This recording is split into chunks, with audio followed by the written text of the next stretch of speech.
The ghostly Gander of Galveston. When Rhonda was a young girl, her family moved to a big house off the coast of Texas. Rhonda really liked the house, especially when she explored the attic. She found out that as she stood on her tiptoes to look out the window, she could see the Gulf of Mexico off in the distance. Another day she found a little brown book with a gray feather bookmark. It was the diary of a young girl named Greta, who had lived in this same house long, long ago. As Rhonda read the diary, she thought she and Greta had a lot in common. They both liked planting flowers in the garden. They both liked baking cookies, sewing little dresses for their dolls, all kinds of things. Greta even had a super cool pet. She had a gray gander named Greg. Now, Greg had hurt a wing when he was little and he couldn't fly. So Greta used to put him in the basket of her bicycle and pedal as fast as she could. Greg would spread his wings and pretend to fly. Rhonda says to her mom, "Do you think Greta might still live around here? I bet she and I could be good friends." Mom said, "Honey, even if she does live around here, she'd be like 100 years old. You'd be happier with friends your own age." Well, Rhonda did have friends her own age.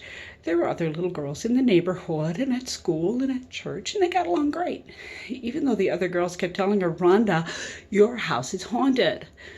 When the storms come in off the Gulf, you're going to hear a goose honking all night."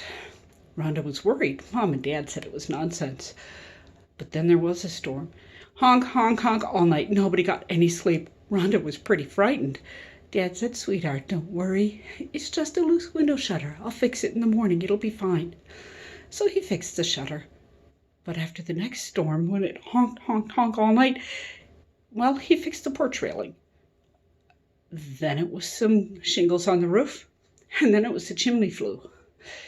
Meanwhile, Rhonda's church group was practicing some songs to sing at the nursing home. On the day of the program, Rhonda was walking down the hall, and she saw Greta's name on a door frame. She peeked in, and there was the oldest woman she had ever seen in her life. After the program, Rhonda snuck away from the group and knocked on the door.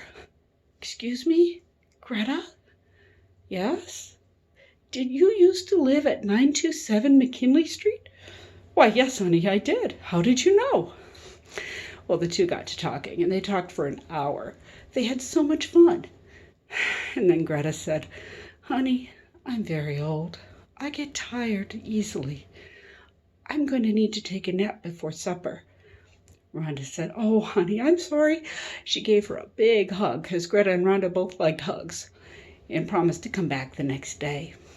Well, she did come back the next day, and every day after that, they had so much fun talking together. Sometimes Rhonda would bring cookies she baked, and Greta would talk about recipes she used to make.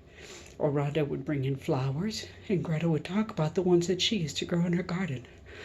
They had colored pictures together, all kinds of things. One day, when school was starting and it was getting harder for Rhonda to come and visit, the nurse took her aside and said, "Make sure that you stop by next Saturday. We're having a surprise party for Greta. She's turning 100. Rhonda wasn't going to miss that. Now, it's hard to know what to give a 100-year-old, but Rhonda was a smart girl and she knew the perfect gift. She showed up at the party with a little brown book and a gray feather bookmark, all wrapped up in a pretty blue ribbon. Greta was thrilled. After all the other guests had left, Rhonda and Greta went to Greta's room. They looked over the pages of the book. Greta filled in the blanks on some of the stories and laughed about other ones she had forgotten altogether. Then her eyes grew wistful and very far away, and she told a story that wasn't in the book. "Rhonda," she said, 90 years ago today, the day I turned 10 years old, just like you are now, I was out with Greg on my bicycle, and the most horrible storm ever came up off the Gulf. I couldn't believe it. The rain, the wind, everything. I was pedaling as fast as I could to go home. Greg just hunkered down in the basket. He wasn't even pretending to fly. Then the wind blew me right off my bicycle. Greg flew off in the wind. He spread his wings. He looked like he really was flying. When I finally found my bicycle, the front tire was bent. I had to walk home. but I didn't even know which way was home anymore. It was so scary. Just when I was going to cry, I heard Greg honking. I couldn't see him for the rain, but I knew that honk anywhere. I followed him and I followed him, and then I found myself safe at home with my mother's arms around me. Greg kept honking all night, but I didn't mind. He had brought me home. When the storm finally ended, I went out to his little house on the porch to check on him, but he wasn't there. All I could see was a single gray feather on his little straw bed. I never saw Greg again. By the time she finished her story, Greta's eyes were so tired and so far away. Rhonda gave her another hug, wished her happy birthday for the umpteenth time, and headed out to go home. As she got on her bicycle, she saw that a storm was coming in off the Gulf, and she thought, oh, I'll hear Greg honking tonight, and now it won't frighten me because I'll know what it is. But Greg was quiet.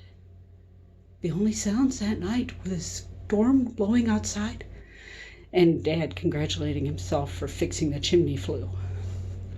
The next morning, there was a knock on the door. It was Greta's nurse, and she was holding the little brown book and the gray feather bookmark. Rhonda was confused. She thought Greta had liked the gift. "Oh, sweetheart," the nurse said. "It was her favorite thing. When we helped her into bed for her nap, she had the book in one hand and the feather in the other, and the most beautiful smile you ever saw on her face. But, honey, Greta never woke up from that nap. She passed in her sleep." Well, Rhonda was so sad. She cried and grieved for her friend. The diary was quite a comfort to her, though. But now Rhonda smiles, because every time a storm comes in off the Gulf, Dad congratulates himself again for fixing that chimney flue. But Rhonda knows the real reason why the ghostly Gander of Galveston was never heard from again.